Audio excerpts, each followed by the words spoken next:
Awal kisah bermula saat Tegar ditelepon Bagas omnya. Kala itu Tegar sedang tidak ada pekerjaan.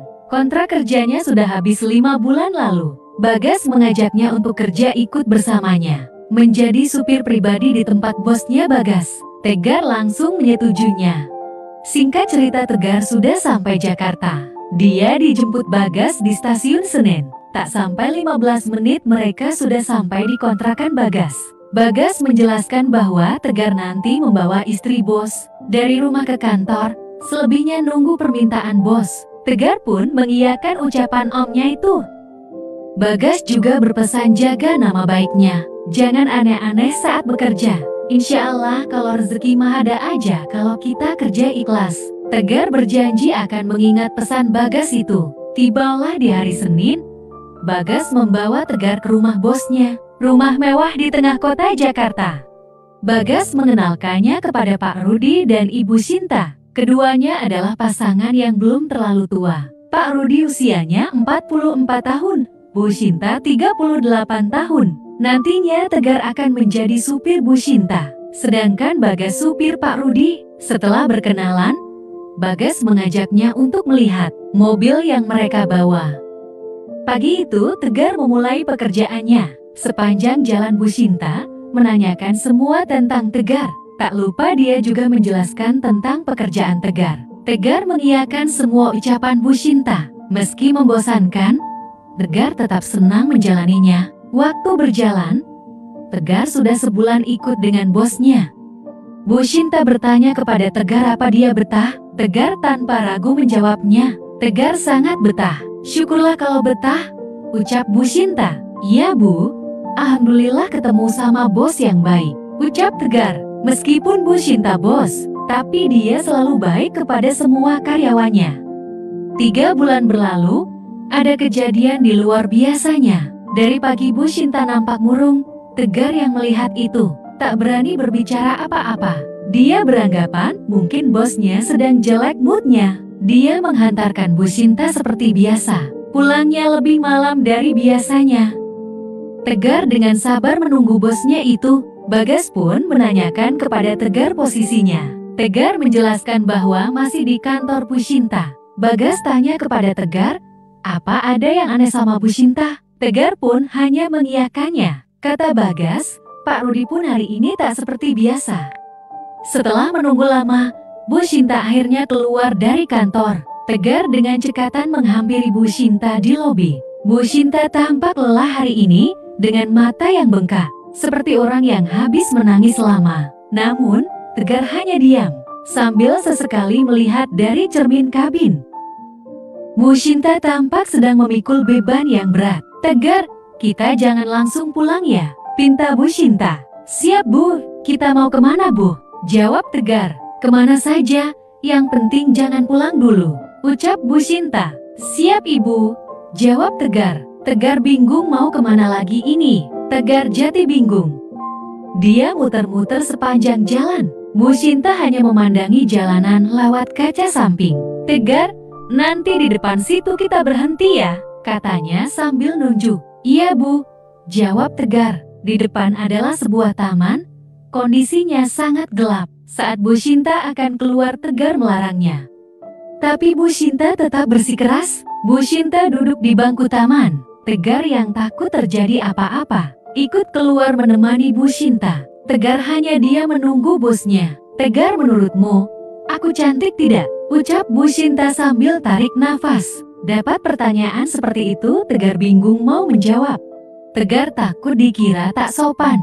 Tegar, aku jelek ya? Tanyanya lagi. Tegar akhirnya menjawab pertanyaan bosnya itu. Cantik Bu, jawab Tegar gugup. Apa aku sudah tak menarik? Tanyanya lagi. Ih, menarik Bu, jawab Tegar. Kenapa gugup? Kamu sedang bohong kah? Tanyanya. Enggak Bu, saya jujur, jawab Tegar. Tegar, seumpama kamu punya istri sepertiku, apa yang kau pikirkan? Tanya Bu Sinta yang membuat Tegar bingung. Tegar, jujur ya, Ibu Bu Sinta. Saya akan bersyukur Bu, mungkin saya akan malas kerja, jawab Tegar. Kenapa malas kerja? Tanya Bu Sinta bingung. Saya pasti kekep terus Bu, jawab Tegar. Jawabannya Tegar, membuat bosnya kaget. Matanya melotot. Tegar makin gugup, dia takut salah ngomong. "Maaf Bu, saya keceplosan," ucap Tegar panik. Seketika Bu Shinta tertawa mendengarnya. "Bisa aja kamu, Gar, orang dikekep," ucap Bu Shinta. Bu Shinta pun akhirnya minta dihantar pulang.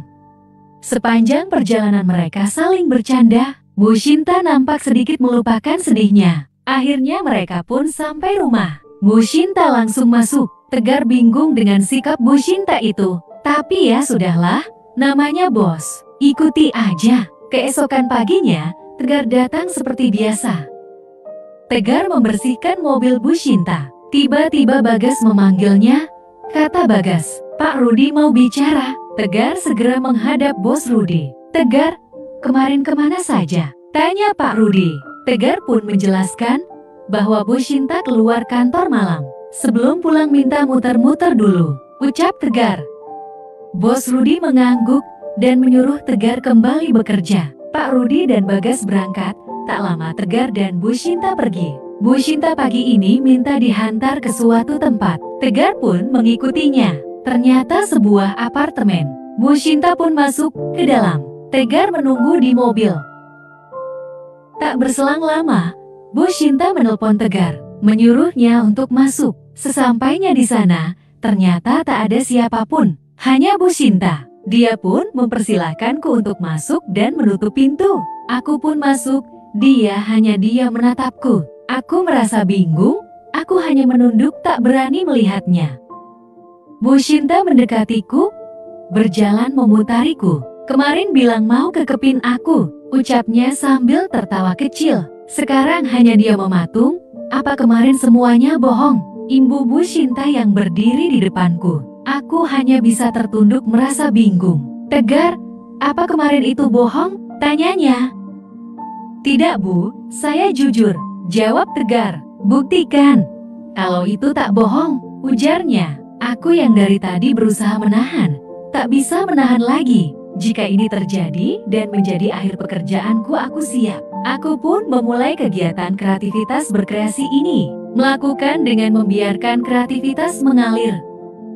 Mengaktifkan semua mode dan posisi demi menunjang kreativitas dalam berkreasi. Kreasi demi kreasi kulakukan dengan maksimal agar menciptakan puncak-puncak kreasi yang kreatif. Untuk hasil maksimal, aku menggunakan semangatku dalam berkreasi. Rasa lelah dan letih akan terbayar dengan kegembiraan dalam kreasi. Mengulangi kembali demi memastikan kreativitasku mencapai luapan kegembiraan customer. Hari menjelang sore, sudah saatnya aku menyelesaikan kreasiku. Setelah selesai aku pun pulang, berjalan menuju parkiran untuk menunggu Bos Shinta. Setelah dia datang, kami pulang menuju rumah. Bu Shinta mengucapkan terima kasih atas kinerjaku. Aku pun hanya tersenyum sembari berpikir, apa yang sebenarnya terjadi? Apa aku bermimpi? Otakku tak dapat mencerna kejadian demi kejadian ini, hingga aku berpikir, mungkin ini yang namanya bonus akhir tahun, seperti kata teman-temanku di kantor. Meskipun tahun baru masih lama, setelah peristiwa pembagian bonus, Tegar sering mendapatkan bonus harian, mingguan, bahkan bulanan. Jika seperti ini berarti bukan bonus, tetapi kerjaan tambahan. Tapi apapun itu, aku tetap menjalani sepenuh hati. Seperti pesan Om Bagas kepadaku, rezeki akan datang sendiri. Sekian, terima kasih yang menonton sampai akhir.